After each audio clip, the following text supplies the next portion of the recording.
एक दफ़े ज़ाल पंहिंजे मुड़ुस खे चयो त ॻाल्हि ॿुध, वॾो ज़ाल मां 5-8 साल शादी खे गुज़री विया आहिनि, पर अॼु ताईं बि तो कॾहिं बि मूंखे माउ पीउ जे घर में राति नाहे राही। मुड़ुस मुस्कुराए करे चयो त ॻाल्हि ॿुध, तुंहिंजा पीउ माउ हिते वेझो आहिनि। जॾहिं बि तूं चवंदी आहीं पाण हुन ॾांहुं हलंदा आहियूं, सुबुह मां हलंदा आहियूं, वरी शाम जो वापसि अची वेंदा आहियूं। न कॾहिं उते राति रहण जी तो का ख़्वाहिश कई आहे, न वरी कॾहिं मूं ई चयो आहे।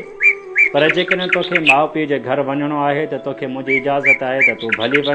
हिकु राति छा तूं 5 रातियूं रही अचु। ज़ाल खिली करे मुस्कुरायो ऐं चई त छा वाक़ई तूं मूंखे इजाज़त ॾिए थो त मां माउ पीउ जे घर में 5 ॾींहं रही अचां?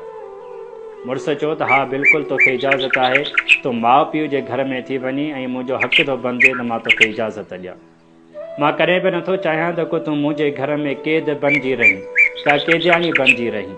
हिकु ॾींहुं छा 5 ॾींहं बि रही, जॾहिं बि तुंहिंजी दिलि चवे वरी वापसि हली अचिजांइ, हीउ तुंहिंजो घर ई आहे। माई ॾाढो ख़ुशि थींदी आहे ऐं शाम जो पंहिंजा कपिड़ा वपड़ा तयारु करे माउ जे घर में वेंदी आहे। हिकु राति अञा मुश्किल सां गुज़रंदी आहे त सुबुह मां सवेर हिन जो मुड़ुसु उथंदो आहे वाक ते। तॾहिं ॾिसंदो आहे त दरवाज़े ते दस्तक थींदी आहे। हीउ जीअं ई दरवाज़ो खोलींदो आहे त ग़मगीन हालत में पंहिंजी माईअ खे दर जे ॿाहिरां ॾिसंदो आहे। उनखे ॾिसी करे हैरान थी वेंदो आहे ऐं पंहिंजी माईअ खे वठी रूम में दाख़िल थींदा आहिनि ऐं चवंदो आहे त ॾे ख़बर हीअ ॻाल्हि छा आहे? तूं त माउ जे घर में 5-8 ॾींहं रहण वई हुई, अञा राति बि कोन गुज़री आहे सही नमूने सां, त तूं वरी वापसि अची वई आहीं, सोचो। तॾहिं हिन जे घर वारी वेठे रोए पई ऐं अखियुनि मां पाणी ज़ारो क़तार हलियो पिए।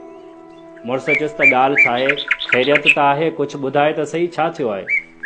तॾहिं हुन रोअंदे ॿुधायो त जॾहिं मां माउ जे घर में वियमि, अञा मानी बानी खाई जीअं रूम में दाख़िल थियमि त रूम जे ॿाहिरां मुंहिंजी भाभी मुंहिंजे भाउ सां वेठे ॻाल्हायो पई।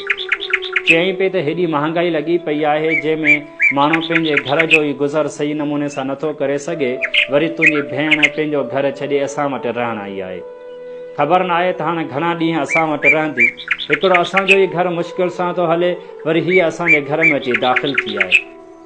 उन माईअ चयो त मूंखे राति उन पंहिंजे घर जे अंदरि ईअं पियो लॻियो जहिड़ो मां कंहिं बिस्तर ते न बल्कि कंहिं कंडनि जी सेज ते सुतल हुजां। बसि सुबुह ई थियो आहे त मां उहो घर छॾे वरी वापसि तो वटि अची वई आहियां। तॾहिं मुड़ुसु उनखे भाकुर भरे चवंदो आहे त ख़ैरु आहे, को मसइलो न आहे, तूं घबराए न, तूं परेशान न थी। प्यारा दोस्तो, जेके असांजो भेनरूं वापसि जॾहिं माउ पीउ जे घर में ईंदियूं आहिनि न, यकीन कयो हू कुझु बि न आहिनि घुरंदियूं। जेकॾहिं रुखी सुखी हुननि खे मानी ॾेई छॾियो, कंहिं मिर्च चटणीअ सां ॾेई छॾियो या अचार सां ॾेई छॾियो, तॾहिं बि हू उन शइ खे बर्दाश्त करे वेंदियूं आहिनि। पर इहा शइ कॾहिं बि बर्दाश्त न आहिनि कंदियूं जो तव्हां उन्हनि भेणुनि खे ताना ऐं मेणा ॾियो। हुननि जूं कई यादियूं जुड़ियल हूंदियूं आहिनि पंहिंजे माउ पीउ जे घर सां। ईअं न आहे त को हू मुड़ुसनि वटि नाख़ुशि आहिनि या उन्हनि खे को उते सुख न आहे। बिल्कुलु उन्हनि जा हज़ारे सुख उते छो न हुजनि, पर पीउ माउ जी हिकु सुकल मानी बि जेका आहे न, सा बि हुननि खे इलाही सुकून ॾींदी आहे, इलाही मज़ो ॾींदी आहे।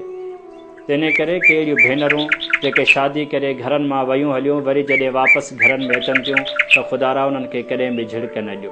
उहे तव्हां खां कुझु बि घुरण न आहिनि ईंदियूं ऐं कुझु बि वठण न आहिनि ईंदियूं।